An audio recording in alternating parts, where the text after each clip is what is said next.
Welcome to Hyperspace Prospector. This discussion is about Star Wars High Republic Phase 3 Defy the Storm by Tessa, Gratton, and Justina, Ireland. If you have not read the book, I will be discussing some of the plot, so heads up on that. What an opening, though. I've always been fond of Avon, ever since she showed up gleefully brandishing a crystal, running through the hangar bay with the droid after her. More on that when we cover Phase 1. Here, though, we see her in a pretty horrendous situation thanks to her lovely mother. In usual Avon fashion, though, she has adapted. Now, to clarify, we're discussing the daughter of Gira Staros, not Care Avon. Blake's 7 Avon kind of has a thing for Servalon. I think he probably would get along with Gira really well. They're very similar personalities. I mean, Gira is kind of the Servalon of the High Republic. So in an attempt to be sent away to school in Coruscant, Avon is willing to pretty much do anything. In fact, the scene where the assassin comes after her and then she just has him beheaded and then marches in this like ball gown with a severed head and then just yeets it at the eye and is like, I'm going to Coruscant, and then marches out in presumably high heels. I had to put the book down. I was just so much yes to this scene. The book can end. It's peaked. And then her new bodyguard is just fabulous, Diva, who's a long-lived Shaney and incredibly loyal. I think she sees Avon as kind of this wild, unkempt puppy that she's kind of been given care of, and she takes her job very seriously. In fact, she even was helping Imri because Avon wanted to.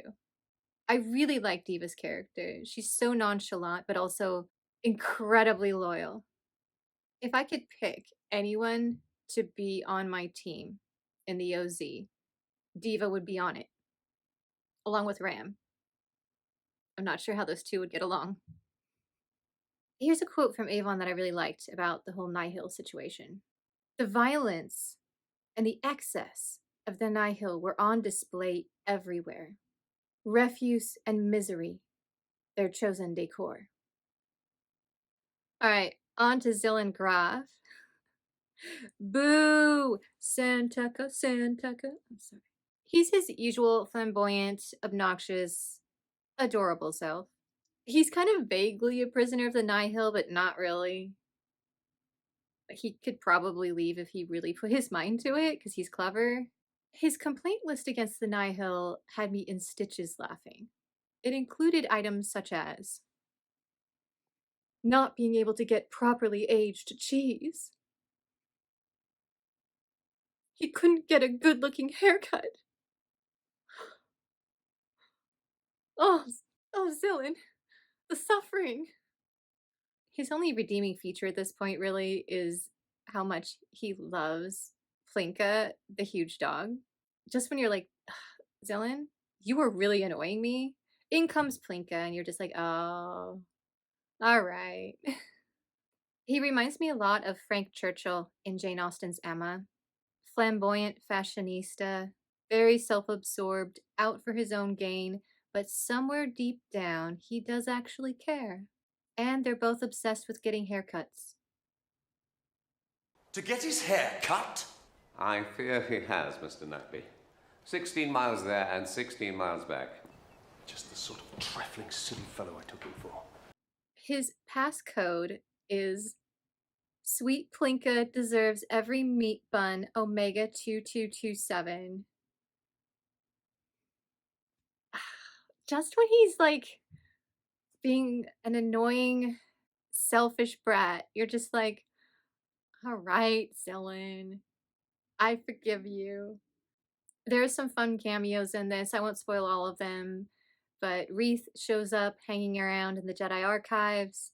At this point, they should just get him a hammock in the archive stacks.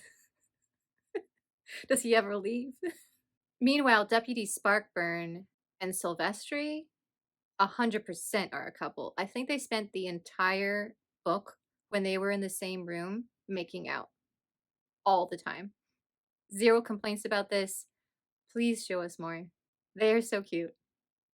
Minor things that probably only interest me, but I wrote them down because I got excited. Naboo has ice wine, which means Naboo has vineyards and a wine country, and it is now on my bucket list of places to visit in the Star Wars universe. We also got a jet juice reference, and Zillin doesn't like it, which makes it even better. He's like, well, sure, if you want to like strip paint. I'm like, Zillin, are you coming for my favorite beverage at Galaxy's Edge? All right, other really nerdy drink stuff. Rhodian whiskey is spelled with an E. Whiskey. Are there geographic rules for E versus no E in the Star Wars universe? What about, say, Naboo whiskey? Is that with an E? Without an E? Are the core planets with an E and the outer planets without an E? What are the rules? I have questions. All right, on to the next unauthorized way seeker, because that's pretty much the theme. I think of phase 3 is everyone's just like, so anyway, I became a way seeker. The poor Jedi Council is probably like 100 memos on their desk. Surely there's something in this pile that's not a request to be a way seeker. Let's see. Way seeker, way seeker, way seeker, way seeker, way seeker, way seeker, way seeker. Oh, finally, someone needs a new tabard. I'm joking, but that's what it feels like. She had a legitimate reason, though. She lost Stellan, which just crushed her. And pretty much every reader. She also thought she lost Imri. And losing her master and her Padawan basically in the same day was too much, and she left. She's so mature that we forget, I think, sometimes how young she is at this point. She's still a teenager. And it's a lot. And I like that she kind of fell apart in this book and showed that she's not perfect. When she found out Imri was alive and just started sobbing, it was such an incredible moment of her just releasing all that pain and showing that Jedi can feel. No matter how much meditation and care that they feel deeply. And I liked that because if the best Jedi of her generation can fall apart like that when overwhelmed by a situation, it makes me feel better when that happens to me. When I just can't go on, I can go, even Vernestra cracked under this kind of pressure. It's okay if you do too. It's okay. Although it did bring a pretty funny quote from Avon that Vernestra looked just as restless as Avon felt, which only served to make Avon feel even more anxious, because Jedi weren't supposed to be anxious. Avon hated it when the galaxy broke its own rules. We also got a lot more details about the OZ in general, like they have checkpoints in major cities with levelers to try and find Force sensitives, which is terrifying. After the Bad Batch episode where they're hunting all those children to stick them in experiments, this is not a safe galaxy to be Force sensitive in, no matter what era. And in that scene, we got, to me, one of the best descriptions of levelers as well, when Vernestra stumbles upon one of the checkpoints by accident. A creeping, gaping maw of a black hole, devouring everything and everyone in the space, most especially the Force. It was death, an endless nothing, and it would tear Vernestra apart piece by piece. Her vision was gone, replaced by an image of Stellan, screaming as he was embraced by one of the creatures his life drained away. Vernestra began to cry and tried to shut her eyes, but everywhere she looked, there was Stellan, his body, drained. I had goosebumps that entire scene when she's like crawling inch by inch trying to get away from the leveler because she can't even walk. It wasn't all doom and gloom, though. There were some funny moments. My absolute favorite was this one. It was a good thing Vernestra was pretty good at crashing because this time it had saved their lives. I swear, if Acolyte does not have a scene of Vernestra crashing a ship, inaccurate. I'm kidding. I'm kidding. Maybe in 100 years or whatever, she's learned how to fly. She's also still having hyperspace visions. My guess is she's being led to Planet X, the home of the original leveler, where they can kind of figure out what's going on. But it's also a very dangerous planet for Force sensitives. So I don't know. That's just a theory. We'll see where the inverted path goes. Meanwhile, Avon is living up to her namesake with some bracelet shenanigans, which I presume look like this.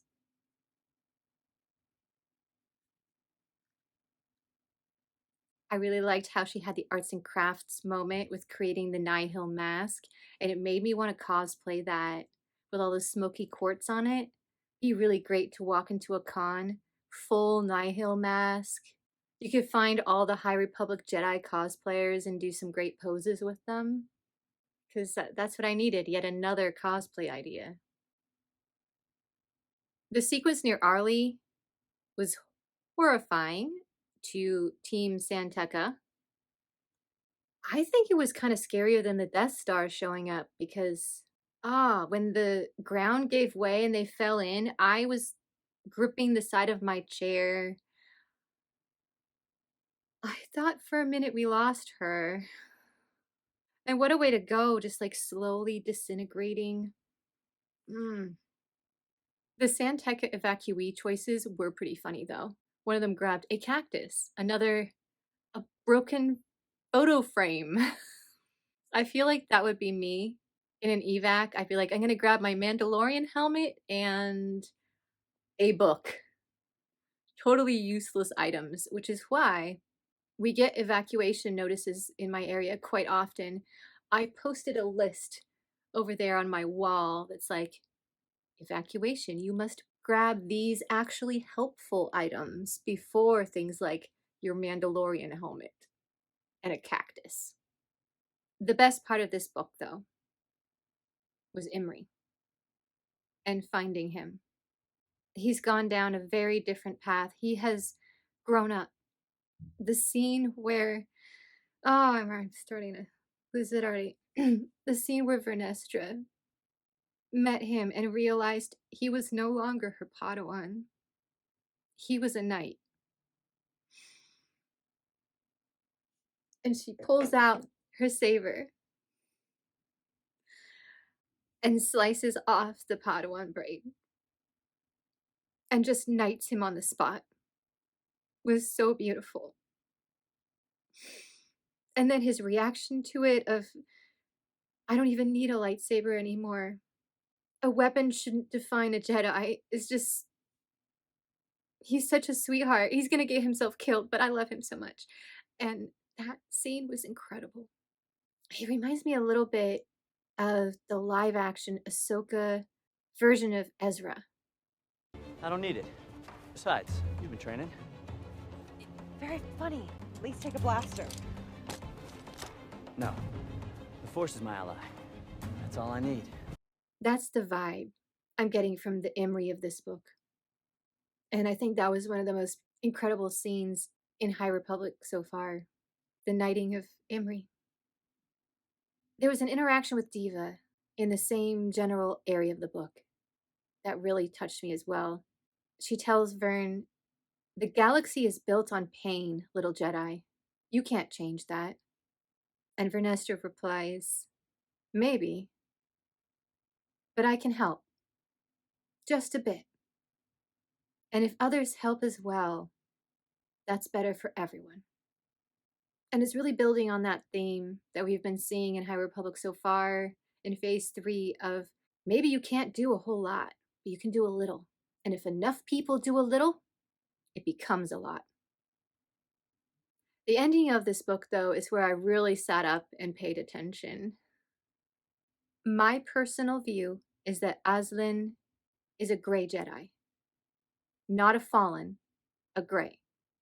Now, I know there's a lot of debate. Is there even such a thing technically? First of all, he's literally wearing gray. And also, we see a very fascinating insight here where Reith explains he and the other Jedi in the archives work with Sith artifacts and dark side artifacts fairly often. They know what it feels like. There's even, as I recall, a Sith temple underneath the Jedi temple in Coruscant, so they know what it feels like. And he said, Aselin does not feel that way. He's not in the Sith true dark side realm. He's also sure not a Jedi. I think he's a gray. Feel free to put your own thoughts on the comments. Maybe you're like, no, he's totally dark side. Reith is just sweet. Yeah, maybe. He's also very clever, and I trust him. And back to Acolyte again, in the scene where the red saber comes on and all those Jedi are like, what? They would know if it was a Sith. We saw here in this book, they can sense Sith energy. Anyway, back to levelers. Aselin had some advice that I've kind of been feeling since phase 2. And to have confirmation of my personal theory is, well, it feels quite good. You have to understand fear, or they'll take you so easily. Understand what you're afraid of, and make friends with it. And Reith is just like, that's not the Jedi way. Aselin is trying to save him here. We've seen, so far, the interactions with these creatures. If someone gets angry or they're able to work through their fear, they can survive long enough to escape. It's just been kind of tidbits so far, but this is the first time where a character who actually knows what he's talking about has kind of confirmed it, I think, of the reason the Jedi fall so easily to the nameless and the non-trained, just force sensitives, is they haven't learned how to face their fear and not to go Bene Gesserit, but to face their fear and permit to pass over them and through them. And when it is gone, you turn your, the drill. The Sith and the dark side users, they live with fear on a daily basis. It's my theory that if, say, Darth Vader came across a nameless, he'd be affected, but wouldn't be husked. He would understand how to deal with the intense levels of fear radiating off the creatures. And he could fight back. Again, this is a fan theory. But Aselin is basically saying what I've suspected this whole time, which is that the dark side in this particular case is a bit of a layer of protection. Because you've trained to face and use your fear. The Jedi have trained to let go and shove away their fear. So when they get deluged with more than they can shove away, they crumble. Literally. Now keep in mind, Aselin has seen a lot. He's very traumatized at this point. And when he ends with this, like, it's coming, followed by cackling evil laughter, it does make one perhaps question some of the things he said. But I think that's more just what he's gone through and seen. I thought the final little tidbit at the end was riveting. I wanted more. I want an entire book just with Reith and Aselin having conversations. It was that good. Overall, Defy the Storm. It brought in the core characters again, reminded us why we love them, threw them into a grand adventure, and then left us with a nice little cliffhanger, so we want to read the next book. I wouldn't say this is going to be one of my favorite High Republic books, but it's definitely one I want to come back and reread.